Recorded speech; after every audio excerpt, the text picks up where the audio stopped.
ও নবীর উম্মত, হযরত ইমাম শাফিঈ রাহিমাহুল্লাহ ওনার কথা বলতেছিলাম।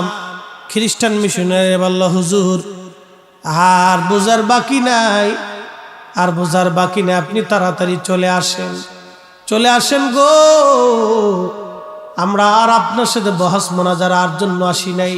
বুঝ হয়ে গেছে যেই কালেমা, যেই কোরআন, যেই ঈমান আপনাকে যাই নামাজ বেশে নদীর উপরে পানির উপরে নামাজ পড়াইলো, আর বুঝার বাকি নাই গো হুজুর, তাড়াতাড়ি আসেন, ওই কালেমা পড়ে আমাদের মুসলমান বানাইয়া দেন। এরা সবাই কালেমা পড়ে সেই দিন মুসলমান হয়ে গেল। একবার আওয়াজ তুলে বলা যাবে কি মারহাবা। এই জন্য আপনাদেরকে বলি, দুনিয়ার ভিতর থেকে দুইটা জিনিস নিয়ে যাওয়া লাগবে।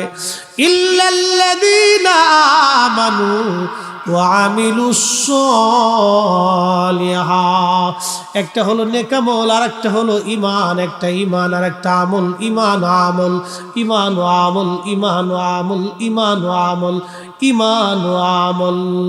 জিন্দেগি তোর যাইরে ফাঁকি দিয়া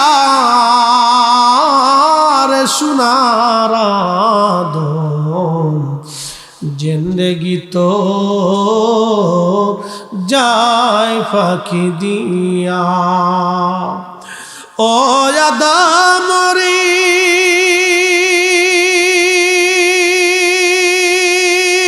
পাক ধরিয়া গেছে দাড়ি, দন্তবাসে গুটা চারি, সমন জারি গিয়াছে করিয়ার সোনার আদম, জিন্দেগি তোর যায় ফাঁকি দিয়া। বাজান, দুনিয়ার থেকে কবরে চলে যাব। এই বাংলাদেশে কোটি কোটি টাকার মালিক আছে, মাহফিল যারা দেয় তারা কোটি টাকার মালিক হয় না বাবা, তারা ইন্ডাস্ট্রির মালিক হয় না। মাহফিলে যারা বসে তারা বাবা বড় বড় ধনী ব্যক্তিরা মাহফিলে বসে না। মাহফিলে যারা বসে মধ্যবিত্ত এবং দরিদ্র শ্রেণীর মানুষ মাহফিলে বসে। এই জন্য নবী বলছেন, আমার গরিব উম্মতরা ধনীদের 500 বছর আগে জান্নাতে যাবে। তাও কোন 500 বছর জানেননি? দুনিয়ার 50,000 বছর আর আখিরাতের একদিন, সেই দিনের 500 বছর আগে গরিবরা জান্নাতে চলে যাবে। সুবহানাল্লাহ, কে আসতে হবে আরো জোরে। এ মুসলমান, খুবই মনোযোগ দিয়ে শুনেন। এই পৃথিবী থেকে আমরা কবরে চলে যাব। এই বাংলাদেশের কোটি কোটি টাকার মালিক আছে, গ্রুপ ইন্ডাস্ট্রির মালিক আছে, কবরে চলে গেছে। সন্তান কবরের পাশে দাঁড়ায় না। বনানী, গুলশান এবং ওই আপনার কি বলে আজিমপুর গোরস্থান, বড় বড় গোরস্থান, সন্তান বাবা মার জন্য দোয়া করার সময় পর্যন্ত পায় না। কিন্তু দুনিয়াতে যদি একটা নেককার সন্তান রেখে যান, নামাজের পরে সন্তান দোয়া করবে। এখন তো আবার একদল আছে নামাজের পরে দোয়া টোয়া মানে না, এরা তো ডাইরেক্ট আল্লাহরে পাইতে চায়, আল্লাহরে খুশি করতে চায়। কিন্তু না না না, আল্লাহর দরবারে হাত বাড়াইতে হবে, অনুনয় বিনয় করে আল্লাহর কাছে দরখাস্ত করা লাগবে, আল্লাহর কাছে কাঁদতে হবে, কাঁদলেই আল্লাহ খুশি হয়ে যাবে। আমরা সেজদা আল্লাহর দরবারে পছন্দ নাও হতে পারে, কিন্তু চোখের পানি খোদার দরবারে পছন্দ হয়। আল্লাহর নবী বলেন, আমার উম্মত যখন খোদা রব্বে কারীমের দরবারে চোখের পানি দিয়া মাছির মাথার পরিমাণ একটু পানি যদি একবার চোখ দিয়ে গড়াইয়া এই গোশতের উপরে এসে পড়েই যায়, আল্লাহর নবী ডাক দেয়া বলতেছেন, শোনো, আমার আল্লাহ পাক খুশি হইয়া 7টা জাহান্নামের আগুন ওই পানি দিয়ে আল্লাহ নিভাইয়া দেবে। একবার জোরে বলা যাবে কি সুবহানাল্লাহ। চোখের পানির দাম আছে না নাই? অনেক দাম, অনেক দাম। এই দাম আমি বুঝাইতে পারতাম না। একটু মাছির মাথা পড়তে দেরি হবে, মাফ হইতে দেরি হবে। যে যাই বলুক, রব্বে কারীমের দরবারে হাত তুলে চোখের পানি ছেড়ে দিবে। এত বেদাতের ফতোয়া বোঝার দরকার নেই, বহুত বুঝছি আমরা, বুঝতে বুঝতে এই পর্যন্ত আসলাম। আহা, উম্মতের সর্বনাশ হয়ে যাচ্ছে। শয়তান খুব সুকৌশলে মুসলমানদেরকে ইস্তিগফার থেকে সরিয়ে দিচ্ছে, খুব সুকৌশলে সরিয়ে দিচ্ছে। কোন সময় বান্দাকে আল্লাহ কবুল করবে, ক্ষমা করবে, আমরা কেউ জানি না। কথা বলেন ঠিক কিনা? হ্যাঁ, খুব মনোযোগ দিন। পৃথিবী থেকে আমরা কবরে চলে যাব। করোনার ভিতরে বহু মানুষ মারা গেছে, বহু সন্তান বাবার কবরের পাশেও পর্যন্ত ভয়ে যায় নাই, জানাজাতেও যায় নাই। তাহলে এই সন্তান রেখে লাভ হবে কি? এরকম সন্তানের সাথে 2-4টা কুত্তা বলা ভালো। কথা খারাপ বলছি? কঠিন বিপদের সময় যদি সন্তানকে পাশের কাছে না পাওয়া যায়, তাহলে মেহেশ্বরের মাঠে কি হবে বলেন তো? এই জন্য কবরের পাশে সন্তানকে শিক্ষা দেবেন, নিজে হাতে করে আপনার বাবার কবরের পাশে আপনার ছেলেকে দাঁড়া করাই দিবেন। আপনার সন্তানকে দাঁড়া করে বলবেন, এটা তোমার দাদার কবর, জিয়ারত করো। ও জিয়ারত করবে। আপনি মরে যাওয়ার পরে আপনার নাতিকে হাত ধরে নিয়ে এসে বলবে, এটা তোমার দাদার কবর। কবরের পাশে দাঁড়িয়ে যাবে। মানুষ অসুস্থ হইলে কেউ যদি দেখতে যায় তো মানুষ খুব খুশি হয়। কবরে চলে গেলে কেউ যদি কবরের পাশে বান্দাকে দেখতে যায় তো কবরওয়ালা খুশি হয়। এত সহজ করে আর বুঝাইতে পারবো না। কবরওয়ালা খুশি হয়। পৃথিবী থেকে একদিন আমরা শূন্যে চলে যাব, একবারে খালি হাতে, কিছুই নেওয়ার সুযোগ নেই। বাদশাহ क्या फकीर हो, सबको एक ही ठिकाना। আল্লাহ বললেন, وأنفقوا مما رزقناكم من قبل أن يأتي أحدكم الموت।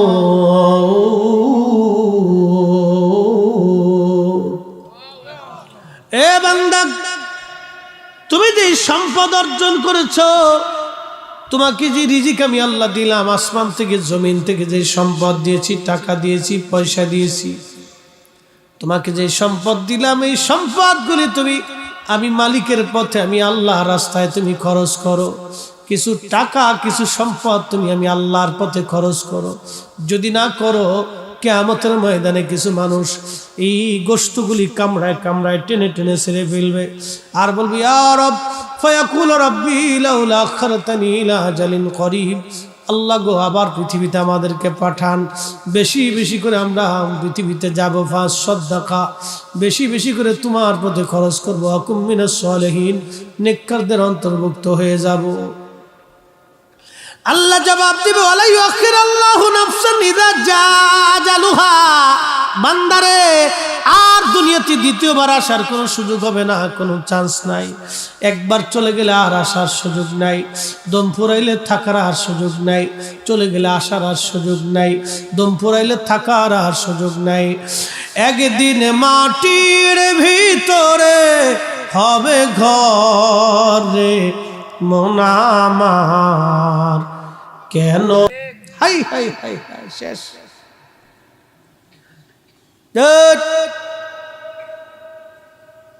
মেজাজ খুব মাঝে মধ্যে চড়া হয়ে যায় নাকি?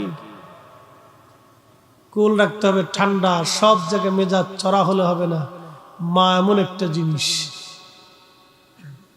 রব্বে কারীম জানিয়ে দিলেন, কিয়ামত পর্যন্ত যদি হায়াত হয়, মাকাম ইব্রাহিমে বসেও যদি কাঁদে, আমি আল্লাহ তাকে মাফ করব না, তার মা তাকে ক্ষমা না করা পর্যন্ত। মোরাকাবা থেকে উঠে জামার কলার ধরে বলতেছে, বেটা, এখানে বসে কাঁদলে কাজ হবে না, তোর মায়ের কবরের পাশে যা। তুই যে ভুল করেছিস, মাকাম ইব্রাহিমে বসে কাজ হবে না, যা তোর মায়ের কবরের কাছে যায়, মাপ চাইতে থাক, দেখ তোর মা তোকে মাফ করে কিনা। যদি ওখান থেকে মাফ হয় তো আরশে আজিম থেকে মাফ হবে, নতুবা কোটি বছর কাঁদলেও তোর মাফ হবে না। এক বাক্যে শেষ। এরপরও যদি কারো পিতা মাতার অবাধ্য হতে মন চায় তো হবে না, অসুবিধা নেই, কিন্তু আল্লাহর আদালতে দাঁড়াইতেই হবে বাপ। এখান থেকে নিস্তার পাওয়ার কোনো সুযোগ নেই। মেহেশরে আল্লাহর সামনে দাঁড়াইতে হবে। ইন্না বাতশা রাব্বিকা লাশাদীদ। আল্লাহ বলেন, আমার ধরাটা খুব শক্ত ধরা, ধরলে ছুটে পালিয়ে যাওয়ার কোনো সুযোগ নেই। এই জন্য কোরআনে আল্লাহ বলতেছে, ইয়া মাশারাল জিন্নি ওয়াল ইনসি استطعتم أن تنفذوا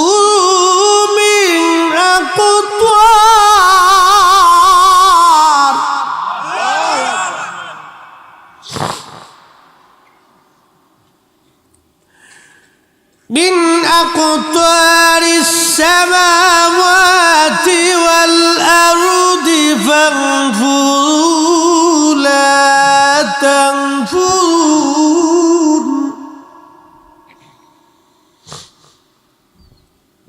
لا تنفذون إلا بسلطان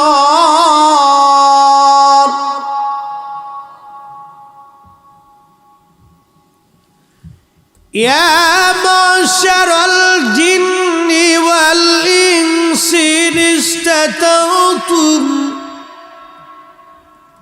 হে মানুষ এবং জিন যদি পারো আমি আল্লাহ সীমানার বাহিরে যাইতে তো চলে যাও আমি আল্লাহর সালতানাতের বাহিরে যদি যেতে চাও তো যাও তবে মনে রেখো আমি আল্লাহর সালতানাতের বাহিরে যাওয়ার কোনো সুযোগ তোমাদের নাই আমি আল্লাহর দেওয়া সীমানার বাহিরে যাওয়ার কোনো সুযোগ নাই আছে কোনো সুযোগ প্রিয় মুসলমান কয়জনের শুকর আছে আমাদের মধ্যে বলেন তো কয়জনের শুকর আছে আমরা কয়জন শুকর আদায় করি এই যে আল্লাহ আসমান থেকে বৃষ্টি দিলেন এই যে জমিনে শস্য দিলেন কয়জনের শুকর আছে শুকরিয়া যদি থাকতো তাহলে আজকে এই এলাকার সমস্ত মানুষ আজকের মাহফিলে বসে কথা শুনতো যে এখানে বেহেশতের বাগান হয়েছে এই বাগানে আমাদের বসতে হবে কথা বলেন ঠিক কিনা বেঠিক অনেক দূর থেকেও মানুষ আসছে কিন্তু গ্রামের অনেক মানুষ আসতে পারে না কথা ঠিক অনেক দূর থেকেও মানুষ আসছে কিন্তু গ্রামের অনেক মানুষ আসতে পারে নাই কেন শুকরিয়া নাই শুকর নেই আল্লাহর প্রতি কৃতজ্ঞতা নেই কৃতজ্ঞ হতে হবে একটা বাবা 40 বছর সন্তানের পিছনে পরিশ্রম করে একটা মা সন্তানের পিছনে 40 বছর ধরে পরিশ্রম করতে করতে মার জীবনের সব শেষ হয়ে যায় আহা এই মা জীবনের সব শেষ করে ফেলে সন্তানের পিছনে সময় ব্যয় করতে করতে কিন্তু এই সন্তান যখন বড় হয় তখন এই সন্তান মায়ের সাথে বেঈমানি করে বাবার সাথে বেঈমানি করে যখন বাবা মার সাথে বেঈমানি করে আমার আল্লাহ রাব্বুল কারীম তখন বলে দিলেন হে বান্দা কাদা রাব্বুকা আল্লা তা'বুদু ইল্লা ইয়াহু ওয়া বিল ওয়ালিদাইনি ইহসানা আমার বন্দেগী করো আমার গোলামি করো বান্দারে সাবধান সাবধান তোমার পিতামাতার সাথে তুমি ইহসান করো সুন্দর আচরণ করো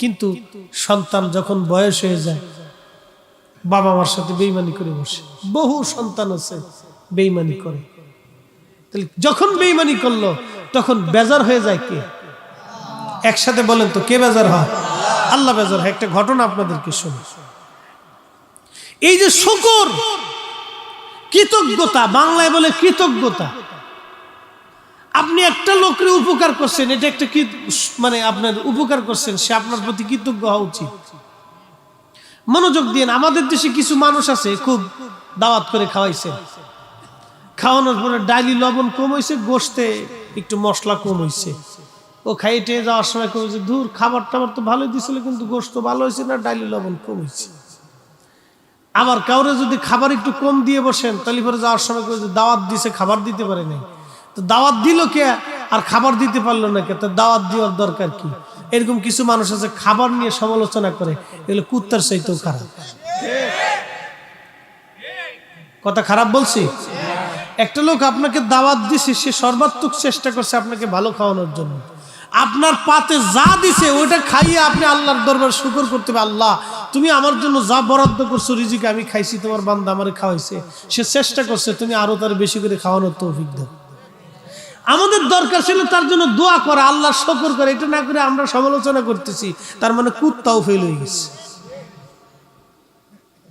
এটার নাম হলো অকৃতজ্ঞতা ও জান্নাত কে বানাইছে আল্লাহ কাদের লাগে সুদ খাইলে খুব দিবে আল্লাহ নাকি? খুব আল্লাহ একবার বেহেশত দিয়ে দিবে। এত বড় একটা আল্লাহ জান্নাত বানাইছে, কত বড় জান্নাত চিন্তা করতে পারছেন? উড়তে উড়তে ক্লান্ত হয়ে গেছে জিব্রাইল। পৃথিবী থেকে আসমানে যাইতে জিব্রাইলের একটা পাখার একবারই যথেষ্ট। এটা কত বড় জান্নাত একটু কল্পনা করেন তো। আল্লাহ আপনাকে দিবে, এমনি দিয়ে দিবে। ভাবতেছেন ঘুমাই ঘুমাই পেয়ে যাবেন। আমার দেশে কিছু ভাইরা লাইলা তুই বরাতেও ঘুমা, কি কথা কন না কেন? ওকে ঘুমানোর অসুবিধা নেই, না করলেও চল, চলতে থাকুক, অসুবিধা কি? চালাইতে থাকেন মেশিন, না করলেও চল। বাস, দেশে তো বহুত আসছে না করলেও চলে। এখন একটা কথা বের হয়েছে, না করলেও চলে। এটা আল্লাহর কথা না, এটা শয়তানের কথা। আর আল্লাহ কোরআনে কি বলছে? فَمَن يَعْمَلْ مِثْقَالَ ذَرَّةٍ خَيْرًا يَرَهُ। তুমি যদি অনুপরিমাণ নেকের কাজ করো, আমি আল্লাহ বেনিফিট তোমাকে দেব। একসাথে বলেন তো সুবহানাল্লাহ। আজকের মাহফিলে বইছেন, নেকি হবে? কথা বলেন হবে? যদি ফজরের নামাজ না পড়েন, না হবে। এটা ভুল ধারণা। ফজরের নামাজ না পড়লেও আপনার আমল নামায় নেকি হবে, তাহলে কোরআন মিথ্যা হবে। ফজরের নামাজ না পড়লে আপনার আমল নামাতে কবিরা গুনাহের গুনাহ লেখা হবে, কিন্তু মাহফিল যত সময় পর্যন্ত শুনবেন তত সময় নেকি লেখা হবে। এটা হলো কোরআনের ফয়সালা। আপনি যা করবেন তার বেনিফিট পাবেন। যতটুকুন মাহফিলে বসে থাকবেন ততটুকুন নেকি পাবেন, কিন্তু ফজর না পড়লে কবিরা গুনাহ হবে, এটাও আবার পেয়ে যাবে, এটাও পাবে। فَمَن يَعْمَلْ مِثْقَالَ ذَرَّةٍ خَيْرًا يَرَهُ وَمَن يَعْمَلْ مِثْقَالَ ذَرَّةٍ شَرًّا يَرَهُ। অনুপরিমাণ গুনাহের কাজ যদি করো, তারও বেনিফিট দিয়ে দেবে। এই জন্য ওয়াজ যত সময় শুনবেন তত সময় নেকি হবে। ফজরের নামাজ না পড়লে গুনাহ হবে, এটাও পাবেন, এটাও পাবেন, দোনোটাই পাবেন। হবে না তা না, তাহলে কোরআন মিথ্যা হবে। এটা ফয়সালা মালিকের, আমার না। আপনি 1 টাকা দান করলে 1 টাকার সওয়াব পাবেন। 36 কোটি যদি সুদ খান তো 36 কোটি টাকার সুদের গুনাহ। যে দান করছেন 1 টাকা, যদি হালাল হয় তাহলে নেকি পাবেন, আর যদি সুদের টাকা দিয়ে দেন তাহলে আর কিছু পাবেন না। তাহলে ওখানে কিছু নাই, কারণ ওই টাকা আপনার না, ওই টাকা সুদের টাকা। ইয়া রাসূলুল্লাহ কামলিওয়ালা, আইরে আমার বুকে ইয়া রাসূলুল্লাহ কামলিওয়ালা।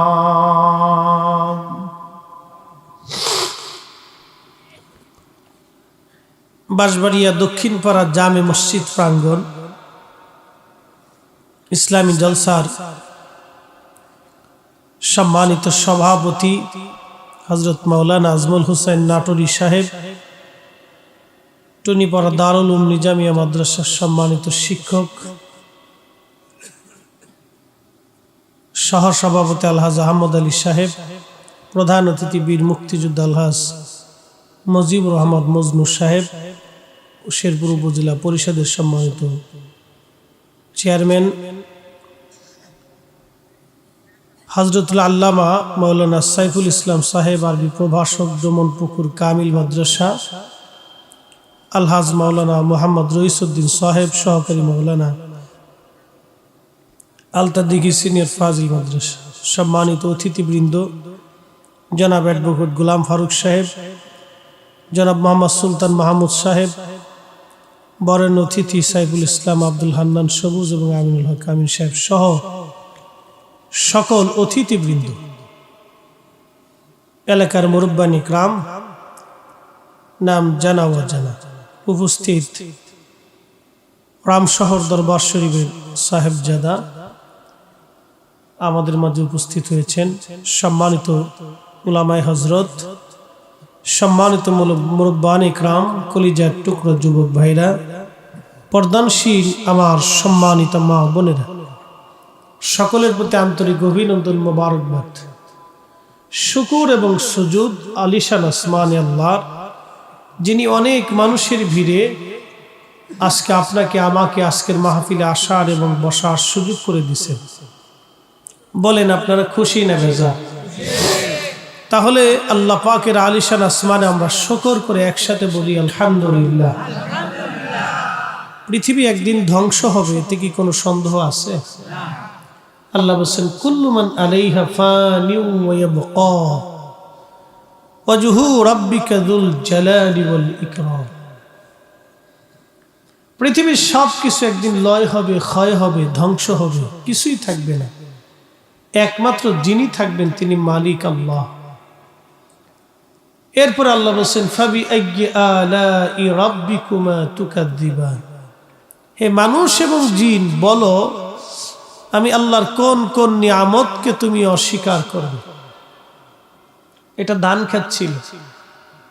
কি ক্ষেত ছিল? ধান ক্ষেত ছিল না? এটা ধান ক্ষেত ছিল। আজকে এটা এখন কিসের বাগান? জোরে বলতে হবে বাবা। মোনাজাতের পরে কি আর বেহেশতের বাগান থাকবে? থাকবে না। বুলন্দ নসিব সে মানুষটির যে বাগানের ভিতরে সে বসতে পারল, বদনসিব সে মানুষটির যে ঘুরে ঘুরে চলে গেল কিন্তু ভিতরে আসতে পারল না। আল্লাহ রাব্বুল আলামিন এই মাহফিলটা এখন বেহেশতের বাগান আছে, মোনাজাতের পরে এটার বাগান থাকবে না।